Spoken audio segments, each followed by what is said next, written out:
बाबा साहब को आज पूरा विश्व, क्योंकि विश्व रत्न हैं वो, आज श्रद्धांजलि दे रहे हैं और उनके प्रति जो कृतज्ञता जो है वो उनको दे रहे हैं कि भाई धन्य हो बाबा साहब जो आज हमें संसाधनों में हिस्सेदार बना दिया, धन्य हो बाबा साहब जो आज हमें इंसान गिनने पर लोगों को मजबूर कर दिया। तो आज बाबा साहब के प्रति जो ये सम्मान दिख रहा है ये उनके अथाह संघर्ष और उन्होंने जो त्याग किया है, जो काम कर गए हैं, ये उसके लिए है। और आज के दिन पूरा विश्व, मैं आपको बताऊं कि 1956 में जब बाबा साहब का परिनिर्वाण हुआ था तो 193 देशों ने अपने झंडे झुका दिए थे। 1956 से आज 69 साल हो गए हैं, ये लगातार बढ़ा है, घटा नहीं है। और आज मैं भी यहाँ नोएडा आया हूँ, आज लाखों लोग यहाँ आ रहे हैं, अभी भी बसें आ रही हैं, हमें 1 घंटा तो बाहर जाम में लग गया। तो लगातार ये कारवां है और इसके लिए मैं पूर्ण जिम्मेदारी से, ईमानदारी से कहूँगा कि बीएसपी मान्यवर काशीराम साहब बामसेफ ये नहीं होती ना तो बाबा साहब को लगभग भुला दिया गया था, लगभग ख़त्म कर दिया गया था। उस समय के मनुवादी लोगों ने तत्काल सरकार में चलाने वाले, चाहे वो कांग्रेसी हों, चाहे जनता दल हो, चाहे बीजेपी के, चाहे और भी लोग हों, जिन लोगों ने लगातार बाबा साहब को ख़त्म करने का काम किया। लेकिन आज इस कारवां की सफलता आप ये देखेंगे कि कोई ऐसा गाँव, कोई ऐसी ढाणी, कोई ऐसी जगह नहीं बची जहां बाबा साहब को आज सम्मान नहीं दिया जा रहा हो। बाबा साहब के व्यक्तित्व की पूरी दुनिया में चर्चा होती है, लेकिन भारत में ही क्यों उनके ऊपर उंगलियां उठाई जाती है? देखिए, जिनके दिमाग पर पत्थर पड़े हैं, जो अपने पूर्वजों की गलत धारणाओं को लेके बैठे हैं, आज आपने देखा होगा पेरिस में, मैक्सिको में और जो दूसरे देश हैं वहाँ पर बाबा साहब की प्रतिमाएं का अनावरण हो रहा है और यहाँ पर मूर्तियाँ तोड़ी जा रही हैं। तोड़ता वो है जिसके अकल पर पत्थर पड़े हुए हैं, जो अज्ञानी है, जो बाबा साहब को नहीं पढ़ रहा है, जो बाबा साहब के कार्यों को समझता नहीं है। हाँ, वो लोग क्या है, कुछ चालाक किस्म के संकीर्ण विचारधारा के लोगों ने ये फैला दिया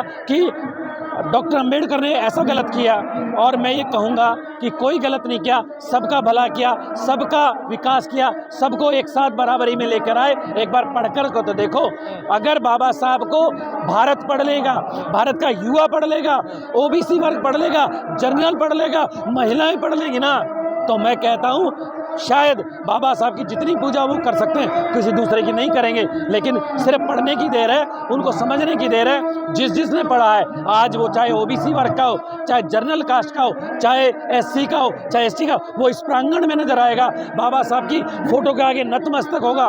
लेकिन जिसने नहीं पढ़ा, उसी के अक्ल पे पत्थर पड़े, वही आज यहाँ पर बाबा साहब को सम्मान कम देते हैं या मूर्ति तोड़ते हैं। पर देश में एक ऐसे लोग पैदा हो गए जो कहते हैं कि बाबा साहब ने संविधान ही नहीं लिखा है। देखिए, वो समय समय पर अलग एक हुजूम फैलाते हैं कि BN राव, हाँ, हम BN राव जी का सम्मान करते हैं कि वो कुछ सलाहकार समिति में थे, उन्होंने कुछ आंकड़े इकट्ठे किए, बाबा साहब के बताए हुए कामों को उन्होंने पूरा किया, क्योंकि सहयोगी होना जरूरी है, हम उनका सम्मान करते हैं। लेकिन आज मैं ये कहूँगा, अभी संसद में 26 नवंबर को बहुत बड़ा पूरा संसद चल रहा था, राष्ट्रपति जी के द्वारा वक्तव्य हुआ था। मैं उन लोगों के कहूँगा एक बार उस वक्तव्य को YouTube पर निकाल कर पढ़िए, देखिए और समझिएगा। कहीं पर भी राष्ट्रपति ने या प्रधानमंत्री ने या संसदीय कार्यकारिणी ने, किसी ने भी BN राव का नाम तक नहीं लिया। हाँ, वहाँ पर राजेंद्र प्रसाद जी का नाम लिया गया, वहाँ पर जवाहरलाल नेहरू का नाम लिया गया और बाबा साहब का कई बार नाम लिया गया। तो ये बताने के लिए बहुत है कि किसने संघर्ष किया, किसने संविधान निर्माण किया। हाँ, हम निर्माण में जितने लोग थे, हम सबका सम्मान करते हैं, लेकिन हमारा बाप तो बाप ही रहेगा। इस देश का मॉडर्न जो इंडिया, उसका आर्किटेक्ट बाबा साहब हैं, कोई दूसरा नहीं है। इस बात को आज गाँव ढाणी ढाणी जाकर देख लीजिए, ये प्रमाण की जरूरत नहीं है, पूरा विश्व झुकता है इसमें। अगर कोई कहता है कि मेरा बाप महान है, तो भैया तेरा बाप महान है, लेकिन ग्रेटेस्ट इंडियन की उपाधि सिर्फ बाबा साहब को मिली हुई है और किसी को नहीं मिली है। बाप के बाप होते हैं जो बाबा कहलाते हैं, और विश्व रत्न बाबा साहब हैं, कोई और नहीं है। और बाबा साहब का सपना था कि भारत जो है उसमें समानता है, जाति भेदभाव मुक्त हो, क्या ऐसा हुआ भारत में? देखिए, बहुत हद तक जहाँ जहाँ जागृति हुई है वहाँ जरूर हुआ है, क्योंकि ये प्रमाणित भी करता है कि आज कुछ लोग एक धर्म विशेष को लेकर राष्ट्र बनाने निकले हैं, उनका विरोध होना, जगह जगह विरोध होना, ये प्रमाणित करता है कि बाबा साहब का मिशन आ रहा है ज़मीन पर। जो हमारे समाज के जो सामाजिक कार्यकर्ता हैं, या आप ये मानिए बुद्धिस्ट कम्युनिस्टी के लोग हैं, या जो सभी धर्मों को सम्मान देने वाले जो लोग हैं, वो लगभग विरोध कर रहे हैं, क्योंकि राष्ट्र बनने की बात कर रहे हैं क्या? राष्ट्र बनने के लिए किसी एक धर्म की जरूरत नहीं है। क्या दिक्कत है? हिंदू राष्ट्र देखिए, अगर धर्म के आधार पर राष्ट्र बनता तो इस विश्व में 5 7 या 8 ही राष्ट्र होते।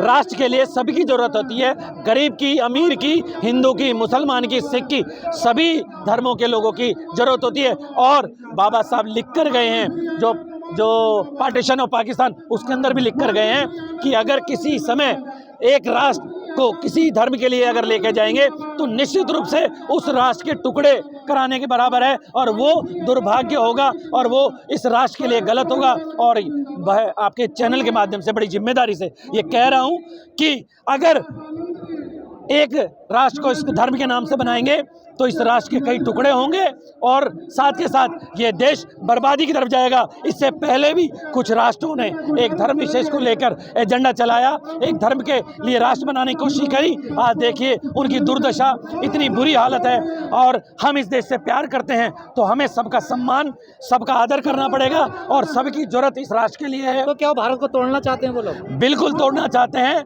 आज मैं आपको कह दूं कि उन्होंने ऐसी नफरत की राजनीति पैदा कर दी कि आज मैं ये अगर हिमाचली टोपी इसको उतार करके अगर मैं किसी मुस्लिम भाई की टोपी को पहन लूं, और अगर मैं अपने एक घर से दूसरे घर के लिए गाय को ले जाऊं, तो मैं सुरक्षित नहीं पहुंच पाऊंगा। ये धर्म की, ये नफरत की राजनीति इन्होंने पैदा कर दी है।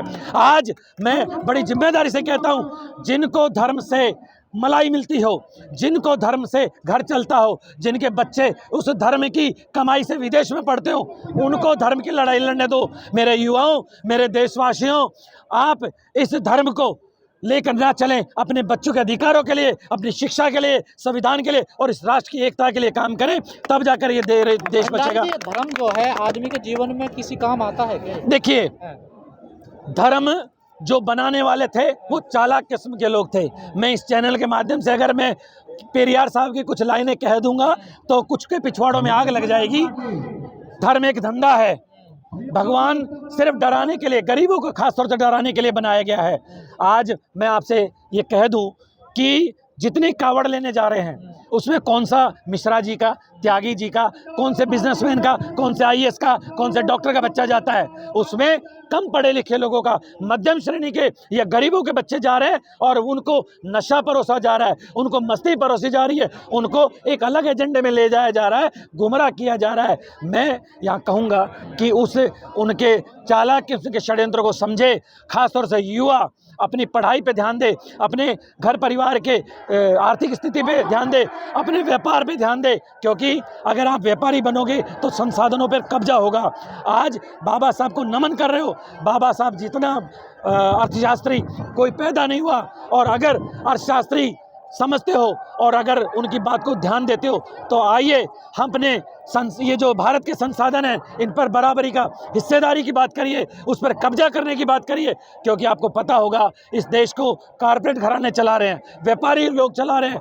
आज जो एयरपोर्ट थे वो स्टेशनों से भी बदतर की स्थिति में हो गए हैं। निजीकरण का ये जो दुष्प्रभाव ये दिख रहा है, आप देखेंगे कि निजीकरण करके इन्होंने एयरपोर्टों को स्टेशन बना दिया है, और इतना भयंकर स्टेशन बना दिया जैसे यहाँ से बिहार की ट्रेन जाती हो। आप देखेंगे कि 5,000 की जो टिकट थी वो 90,000 रुपये की ट्रेन वो फ्लाइट की टिकट मिल रही है।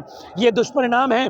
अगर अभी नहीं समझे तो कभी नहीं समझोगे। और ख़ास तौर से जो ये यूपी का क्षेत्र आता है, NCR का, मैं नोएडा से आपके चैनल के माध्यम से सभी युवाओं को, सभी साथियों को आग्रह करूंगा, 2027 नज़दीक है। इस बार चूके तो तुम्हारे बच्चे निश्चित रूप से गुलामी में जाएंगे। एक झंडा, एक डंडा, एक नेता, और वो भी सबसे मजबूत हमारी राष्ट्रीय पार्टी जो है, आज उसको सत्ता में लाने की सबसे ज़्यादा ज़रूरत है। तब जाकर ये बिल्डोजर रुकेगा जो नफरत की राजनीति करता है।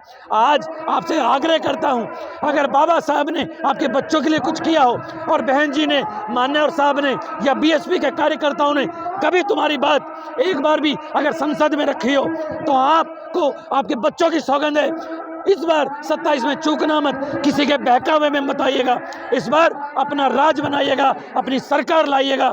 देखिए अगर बदलाव क्यों नहीं होता है, आपको सड़कों पे आने की जरूरत नहीं पड़ेगी, आपके बच्चों पे केस नहीं लगेंगे, ये मैं लिख के दे सकता हूँ। आज एक बार फिर पुनः आपको 2027 की तैयारी के साथ मैं आपसे आग्रह करूँगा कि स्वस्थ रहिए, अच्छा खाइए और नशे पते से दूर रह के अपने कैरियर को, अपने घर को मजबूत करिएगा। बहुत बहुत धन्यवाद। जय भीम, जय भारत, जय संविधान।